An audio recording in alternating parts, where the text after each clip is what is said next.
Muy bien, buen día para todos. Soy Fabián Celis, estudiante de software avanzado para ingeniería de la UNAD. No realicé la entrega del paso 2 del trabajo colaborativo 1, es por eso que en esta ocasión estoy haciendo este video para presentar lo que fuera el trabajo colaborativo. Primera medida, observamos acá que tenemos instalado el LabVIEW 2017 a 32 bits, esto porque pues funciona muy bien el DSC, que es una de las librerías que son muy útiles, y por eso pues manejamos 32 bits. Entonces allí está abriendo el LabVIEW, ahí está debidamente instalado. Vamos a abrir la primera práctica que se encuentra allí desarrollada. Entonces vamos a mirar la guía. El día del paso 2 dice: descarga la guía del desarrollo del componente práctico y desarrolla la práctica 1. Entonces la práctica 1 tiene como primera medida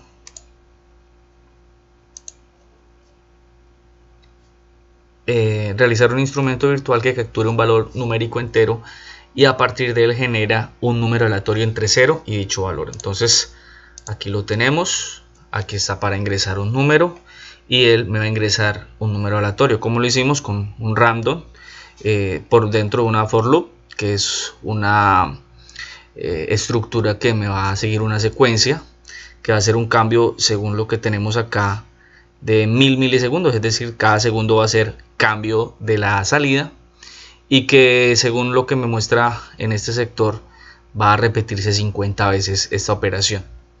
Entonces el random está unido a un multiplicador donde ingresa el número.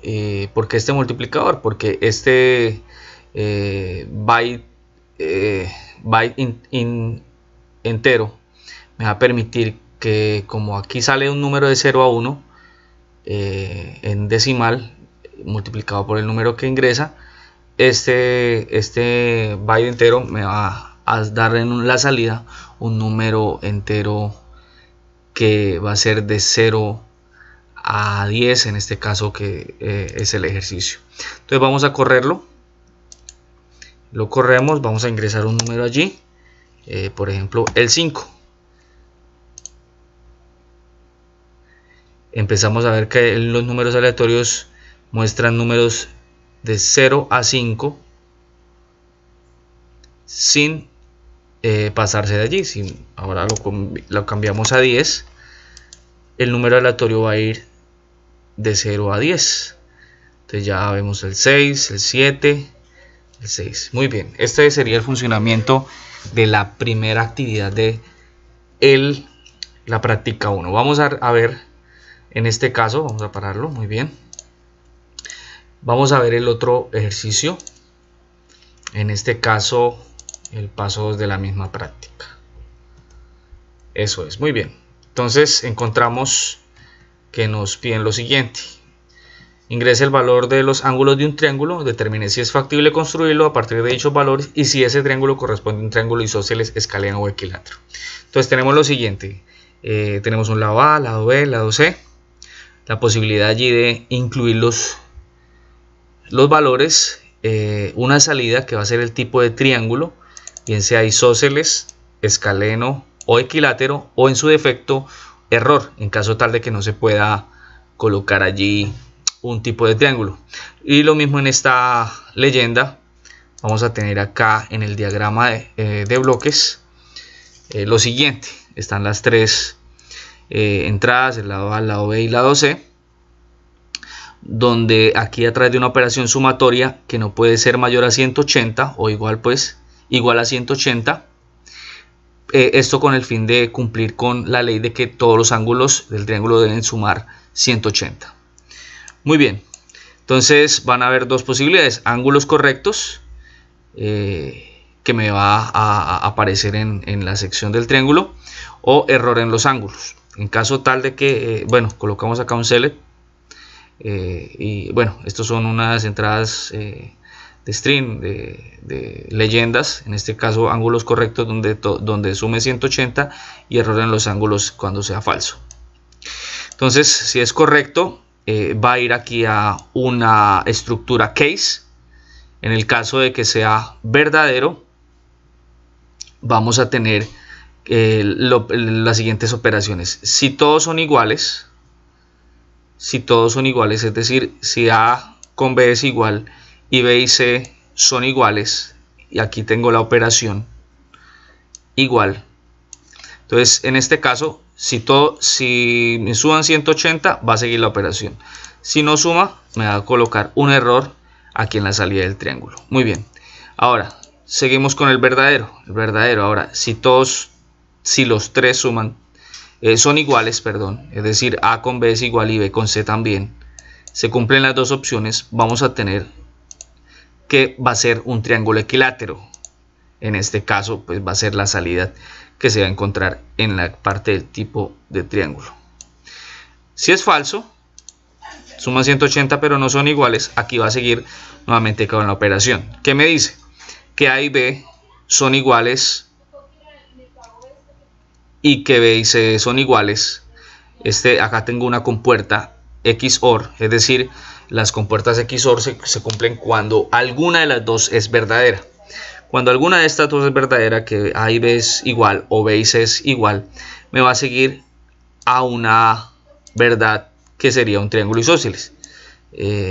Lo mismo acá, si B y C son iguales o A y B son iguales, si alguna de las dos condiciones se cumple y si alguna de estas dos también se cumplen, voy a tener un triángulo isósceles, que dos de los lados son iguales y el otro es diferente, el valor. En caso tal de que es falso, es decir, todos son diferentes, si todos son diferentes, es decir, tengo A y tengo B diferente o no igual, y B y C tampoco es igual, y C y B tampoco es igual, si estas condiciones se cumplen y si las dos también se cumplen, es decir, en definitiva todos son diferentes, vamos a tener como resultado verdadero un triángulo escaleno. De todas formas, colocamos acá en el false, en este select, un error por si de pronto pasa alguna situación que no queremos que pase, y me va a botar en el string 2 precisamente un triángulo escaleno.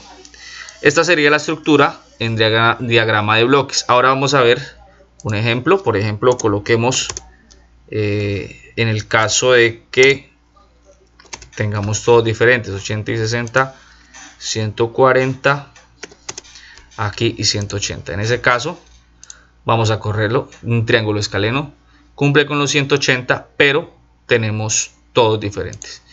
Si por ejemplo aquí cambiamos esto a 70, me va a dar un error porque ya no suman 180 sino mucho más. Vamos a pararlo, vamos a colocarlo en caso de 60, es decir, todos iguales. Caso de que todos sean iguales, tiene que darme un mensaje de que es equilátero. Ángulos correctos y triángulo equilátero sería al que corresponde.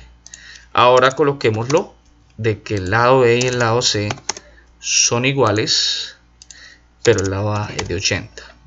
Me va a dar un triángulo isósceles. Dos de los lados son iguales, ángulos correctos es el mensaje allí. Entonces, este sería básicamente el resultado del paso 2 de la práctica 1. Allí tenemos entonces el ejemplo.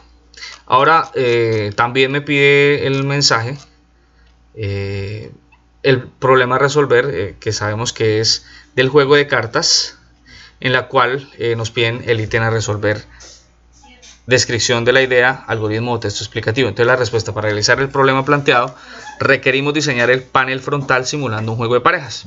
Se va a colocar un botón OK booleano por cada carta del juego. En el diagrama de bloques se colocarán selectores por cada botón booleano y cada selector tendrá sus dos posibles estados. Asimismo, en las salidas de los selectores irá a un tab control que dará la posibilidad al usuario para cambiar la imagen. En el caso de la información de entrada, bueno, en la entrada se precisará la cantidad de cartas con las que se va a jugar. Pueden ser 10, de ahí para adelante 12, 14, 16. Recuerden que el ejercicio me pide que sea mínimo 10. Todas las cartas estarán cubiertas y de allí se seleccionará una carta para el inicio del juego, que estará ligada a un control booleano y un tab control. Proceso: todas las cartas estarán cubiertas, de allí se selecciona una carta para el inicio del juego, estará ligada a un control booleano y un tab control. Dicha carta se destapará, el usuario tendrá la opción de destapar otra. Si concuerda con una pareja, el tab control dejará las dos cartas destapadas y dará la posibilidad al jugador de destapar una tercera. Un contador llevará el puntaje obtenido por el jugador y un medidor de tiempo llevará el conteo del tiempo empleado por el jugador. En la información de salida vamos a tener un puntaje ascendente de acuerdo al movimiento de pareja realizado. En caso contrario, las dos cartas que hayan sido descubiertas y que no correspondan a una pareja volverán a estar en modo cubierto. ¿Cuáles son las ventajas? Práctico y funcional, no requiere demasiados componentes. Las desventajas de esta clase de programación es que falta desarrollar el tema de la puntuación ascendente y criterios de puntaje. Faltaría desarrollarlo un poquito más. Ahí están la bibliografía, en el caso pues para la consulta y desarrollo de precisamente este proceso. La anterior corresponde a una idea viable para la solución del problema planteado. Considero que para elegir la más favorable para la realización del ejercicio se deben tomar ciertos criterios de viabilidad. Entonces considero este criterio, el orden, criterio 1 el técnico, el 2 diseño gráfico del juego, interacción con el usuario, el 3, 4 complejidad de algoritmos, 5 costos.